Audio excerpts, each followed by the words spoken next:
నమస్తే ఫ్రెండ్స్, నేను మీ Shravani Harsha. Welcome back to our channel. ఇవాళ మన స్టోరీ ఏంటంటే, అత్తామామలు 80 ఏళ్ల వయసులో కూడా కొత్త జంటలాగా చేయి వేసుకుని పడుకోవాలా అనుకునే భార్యకు భర్త చెప్పిన అసలు నిజం. ప్రతి ఒక్కరూ తప్పకుండా వినాల్సిన అద్భుతమైన కథ. సిరి, ఒకసారి ఇలారా. వేడినీటి స్నానంతో సేద తీరి పర్ఫ్యూమ్ వేసుకుంటున్న శిరీషను పిలిచాడు కుమార్, ల్యాప్టాప్లో పని చేసుకుంటూ. ఒక్క నిమిషం జడలో మల్లెపూదండ తురుముకుంటూ వచ్చింది. అబ్బబ్బా, ఈ పిల్లలు ఒక్క పట్టాన పడుకోరు కదా, పెద్దవాడికి కథలు కావాలి. చిన్నవాడైతే నా ఒడిలో పడుకోబెట్టుకుని జో కొట్టమంటాడు. ఇద్దరూ పడుకునేసరికి ఇంత లేట్ అయ్యింది. ఎప్పటికి పెద్దవాళ్ళు అవుతారో ఏమో. పిల్లల్ని వాళ్ళ రూమ్లో నిద్రపుచ్చి తలుపులు వేసి వచ్చేసరికి రోజు ఇదే టైం అవుతుంది. చెప్పండి, ఏంటో పిలిచారు కదా అని వచ్చి పక్కనే కూర్చుంది, ఏమీ మాట్లాడకుండా. ఆమె చేయి పట్టుకుని తీసుకుని వచ్చి హాల్కి మరో పక్కగా ఉన్న బెడ్రూమ్ దగ్గర ఆగాడు. దగ్గరగా వేసి ఉన్న తలుపులు మెల్లగా తెరిచాడు. పక్కపక్కనే ఉన్న 2 బెడ్స్ మీద ఆదమర్చి నిద్రపోతున్నారు వయసు మళ్లిన దంపతులు, ఒకరి చేతిలో మరొకరు చేయి వేసుకుని. ఏదో అనబోతున్న శిరీషను షూ అంటూ సైగ చేసి నిశ్శబ్దంగా తలుపులు మూశాడు కుమార్. విషయం ఏమిటో అర్థం కాక మౌనంగా భర్తతో కలిసి తమ బెడ్రూంలోకి వచ్చింది. చూసావుగా సిరి, వాళ్ళు ఒళ్ళు తెలియకుండా ఎలా పడుకున్నారో. కన్ఫ్యూజింగ్గా చూసింది సిరి అతని వైపు. మీ తమ్ముడు ఎప్పుడు వస్తాడట, ఎక్కడ ఉంటాడట, మీ అమ్మగారు ఏమంటున్నారు? ఏ భావం మొహంలో కనపడనీయకుండా అడిగాడు కుమార్. ఉలిక్కిపడింది శిరీష. తాను పిల్లల రూంలో కూర్చొని అమ్మతో ఫోన్ మాట్లాడింది విన్నాడన్నమాట. అమ్మ, తమ్ముడికి ఇక్కడే ఇంజనీరింగ్ కాలేజీలో సీటు వచ్చింది, ఎక్కడ ఉంచాలా అని ఆలోచిస్తున్నామని చెప్పింది. అప్పుడు తాను ఏమన్నది? మా ఇంట్లోనే ఉంటాడులేమ్మా, రూమ్ అడ్జస్ట్ చేస్తాలే, మా ఇంటి కొత్త దంపతుల్ని హాల్లోకి షిఫ్ట్ చేస్తాలే. అయినా ఇంత వయసు వచ్చినా ఒకరి మీద ఇంకొకళ్ళు చేయి వేసుకుని పడుకుంటారు, చూడ్డానికి మాకే సిగ్గేస్తుంది. హాల్లో అలా పడుకుంటే అసహ్యంగా ఉంటుందని ఆలోచిస్తున్నా. సరేలే, ఏదో చెప్పి వాళ్ళని హాల్లో పడుకోబెడితే వాళ్లే సర్దుకుంటారు. సర్దుకోక ఏం చేస్తారు, ఎక్కడికి పోతారు? అలా ఉండలేమంటే ఇక వాళ్ళిష్టం, ఎక్కడికైనా పోని.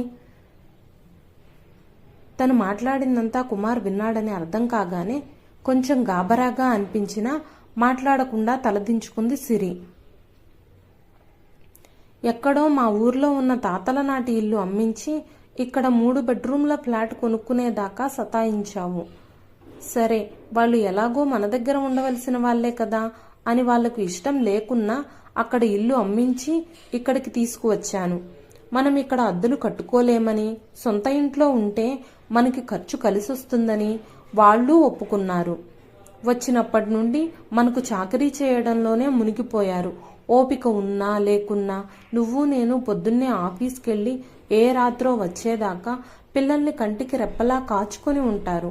వాళ్ళకి వేరేగా వండి తినిపించి ఆడించి పగలంతా వాళ్ళ అల్లరి భరించి సాయంత్రం మనం వచ్చేసరికి కడిగిన ముత్యాల్లా తయారు చేసి మనకు అందించాలంటే వాళ్ళు ఎంత శ్రమ పడుతున్నారో గమనించావా? ఎప్పుడైనా ఒక్కరోజైనా హాస్పిటల్కి తీసుకెళ్లే అవసరం రానియకుండా అమ్మ వాళ్ళ ఆరోగ్యాన్ని ఎలా కాపాడుతుందో తెలుసుకున్నావా? పూట పూటకి రుచిగా వేడిగా వండి అమ్మ వడ్డిస్తుంటే కడుపు నిండా తినడమే తప్ప ఏ రోజైనా ఆమెకు సహాయం చేశావా? నాన్న ఈ వయసులో కూడా ఇల్లు శుభ్రంగా ఉంచడానికి, పిల్లల్ని శుభ్రంగా ఉంచడానికి ఎంత సహాయం చేస్తున్నారో తెలుసా? ఆదివారం రాగానే నీకు ఏవేవో ప్రోగ్రామ్స్ అంటావు, ఒక వారం చారిటీ కలెక్షన్స్ అంటావు, ఇంకో వారం కిట్టి పార్టీలు, ఇంకో వారం పిల్లలతో అవుటింగ్, ఇంకో ఒక వారం అయితే రెస్ట్.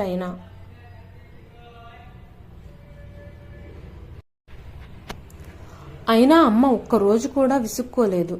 పైగా పోనీలే, వారం అంతా ఆఫీస్ పని కదా, ఒక్కరోజు దానికి ఇష్టమైనట్టు ఉండనివ్వు అంటుంది. తెల్లవారుజామునే లేచి అన్ని పనులు చేసి అలసిపోయిన అమ్మకి రెస్ట్ తీసుకోవాలని పడుకోవాలని అనిపించదా చెప్పు? ఈ వయసులో కూడా కష్టం అనుకోకుండా ఇంత పని చేసే అమ్మకి రాత్రి అయ్యేసరికి విపరీతమైన కాళ్ళు నొప్పులు, నడుము నొప్పులతో బాధపడుతుంటే నాన్న ఆమెకు ఆయింట్మెంట్ రాసి కాపడం పెడితే పాదాలకు మసాజ్ చేస్తుంటే అది నీకు వేరే విధంగా అనిపించిందా?